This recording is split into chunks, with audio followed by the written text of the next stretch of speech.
Së pari ju falenderoj që e keni mbushur këtë sallë me mbi 200 biznese pjesëmarrëse, e për një kryeministër nuk ka sinjal më të mirë se sa kur salla me ndërmarrës mbushet përplot dhe madje shumë më shpejt edhe se sa inboxi me kërkesa për subvencione.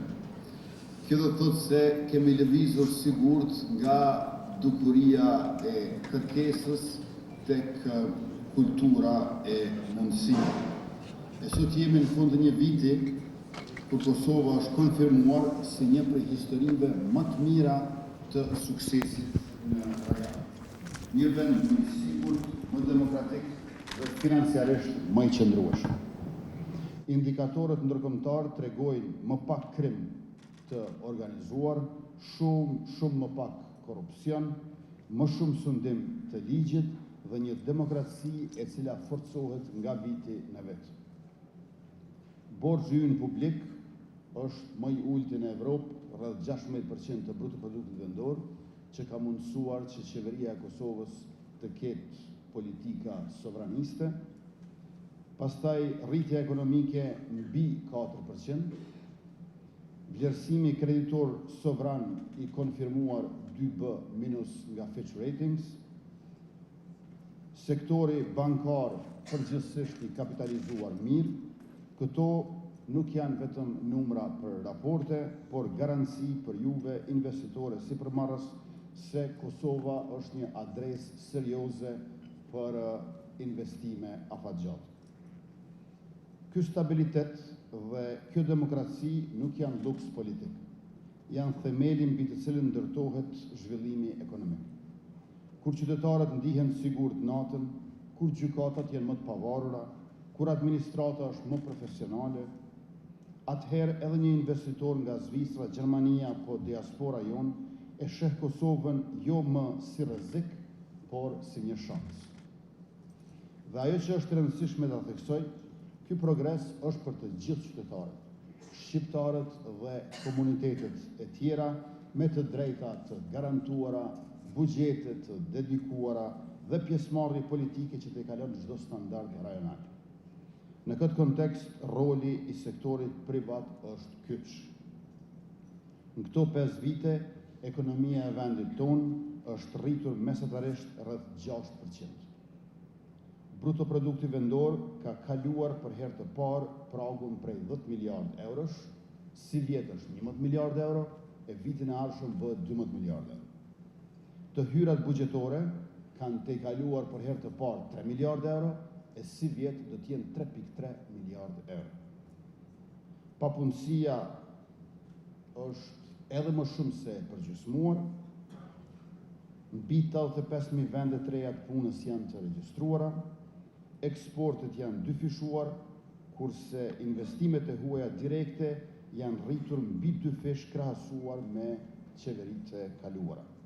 Qeveria mund të krijojë kushte, por të nderuar pjesëmarrës, të dashur sipërmarrës, këto rezultate i keni prodhuar ju, me punën, me rrezikun dhe me inovacionin tuaj.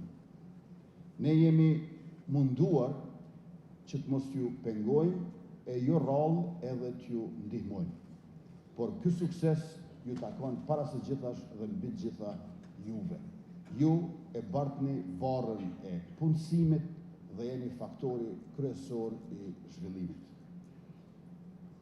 Gjatë qeverisjes sonë e kemi ulur barrën administrative, kemi digitalizuar shërbimet, kemi reformuar legjislacionin për investime, konkurrencë, tregti, mbrojtje të konsumatorit dhe pronësi industriale, në harmoni që të gjitha këto me standardet e Bashkimit Evropian. Kemi mbështetur me 10 miliona euro grante, garanci kreditore dhe programe për eksport mbi 1.000 biznese prodhuese e eksportuese, si dhe kemi përkrahur qindra biznese, sidomos të grave dhe të rinjve. Një prej risive më të rëndësishme këtyre viteve janë pikërisht aktivitetet që sot veç janë shndërruar në flamurtarët tonë ekonomik. Së pari, Oktober Tech, në fillim të tetorit, e ka vendosur Kosovën fuqishëm në hartën e shërbimeve të mundësuara nga teknologjia, nga outsourcing të startupet e inteligjencës artificiale. Së dyti, kishim javën e bujqësisë dhe të ushqimit. Edhe kjo në fund të tetorit, që e ka bërë të dukshme për botën se Kosova nuk është vetëm konsumues, por prodhues serioz i ushqimit të shëndetshëm e cilësor me potencial të madh të eksportit. Dhe së treti, kishim konventën e prodhimit të lehtë dhe të drurit në javën e 3 të nëntorit, që ka konsoliduar imazhin tonë si vend i prodhimit fleksibël me dizajne të bukura moderne dhe me fuqi punëtore konkurruese. Këto 3 grupe sektorësh janë kthyer në aktivitete flamurtare, të ashtu quajtura flagship, e çdo vit ato po sjellin gjithnjë më shumë investitorë të huaj. Kompani nga rajoni, prej diasporës tonë, por edhe brende që para pak vitesh nuk e dinin as ku është Kosova në hartë. Tash, jo vetëm që e din, por shpesh ankohen për biletat e aeroplanit të cilat po ju pengojnë për nga çmimi shumë më tepër se sa rregullat tona të tregtisë për nga përmasa. Dhe kjo është shenjë e mirë. Kur transformohen ankesat, është sinjal i progresit. Një tjetër shtyllë themelore në mbështetjes së qeverisë për sektorin privat është dialogu publiko-privat. Përmes sekretariatit të Këshillit Kombëtar për Ekonomi dhe Investime, të mbështetur nga partnerët tonë zviceran dhe belgj, kemi rindërtuar një platformë besueshme ku sfidat e biznesit nuk mbeten thjesht në sallë, por kthehen në rekomandime konkrete për qeverinë. 34 forume sektoriale, mbi 200 rekomandime të konsoliduara, 4 mbledhje plenare të kryesuara nga unë si kryeministër, kanë çuar në rezultate të prekshme, nga ulja e barrës administrative dhe heqja e licencave të panevojshme, të ndryshimet ligjore për zhvillimin e fuqisë punëtore dhe digitalizimin e shërbimeve të odave ekonomike. Dialogu nuk është më ceremoni, është instrument pune, mbikëqyrje e vazhdueshme dhe rritje e besimit mes institucioneve të shtetit dhe sektorit privat. Të gjitha këto masa janë të lidhura me një vizion më të gjerë ekonomik. Gjatë mandatit tonë kemi rritur kapitalin për investime publike në infrastrukturë. Viti kaluar ka shënuar rekordin e investimeve me 654 milion euro gjithsej.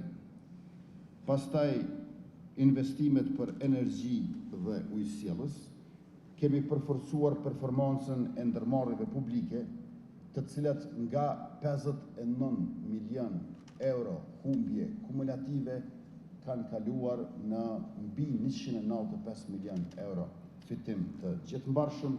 Kemi rritur shpejtësinë e internetit dhe mbulimin digital në nivel vendi, që na rendit pranë vendeve më të zhvilluara evropiane, si dhe janë mbështetur mbi 50.000 biznese të reja të regjistruara, mbi 5.000 biznese me pronar të huaj, janë dyfishuar eksportet dhe kemi bërë që qarkullimi i bizneseve të rritet për rreth 80% krahasuar me vitin e parë para pandemik 2019.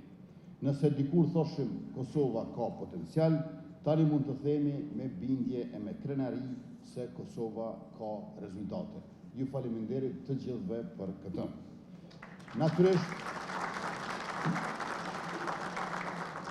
Natyrisht sfidat mbeten. Asnjë qeveri nuk mund premtoj që nuk do të ketë më ankesa nga biznesi. Sidomos kur kemi kaq shumë inspektime sa kemi bërë ne. Por ajo që mund të premtojmë është se do të vazhdojmë ta përmirësojmë klimën e biznesit me të njëjtin parim. Më pak pengesa të panevojshme, më shumë transparencë, më pak privilegje të pamerituara, më shumë konkurrencë të ndershme, më pak retorik, më shumë rezultate. Në vitet në vijim, synimi ynë është që ta forcojmë edhe më shumë këtë aleancë me sektorin privat. Për këtë, po e krijojmë agjensinë e re për promovimin e investimeve dhe të eksportit Kosova Invest. Me kapacitete dukshëm më të mëdha në njerëz dhe buxhet, përfshirë mandatin për të kontraktuar mbështetje të jashtme për identifikimin e investimeve tuaja direkte të qëndrueshme të orientuara drejt eksportit të shpejtë. Dhe do të arrisim edhe më shumë rolin e mërgatës dhe të investitorëve strategjik në sektorët prioritar si teknologjia e informacionit, përpunimi ushqimor, prodhimi dhe bujqësia moderne.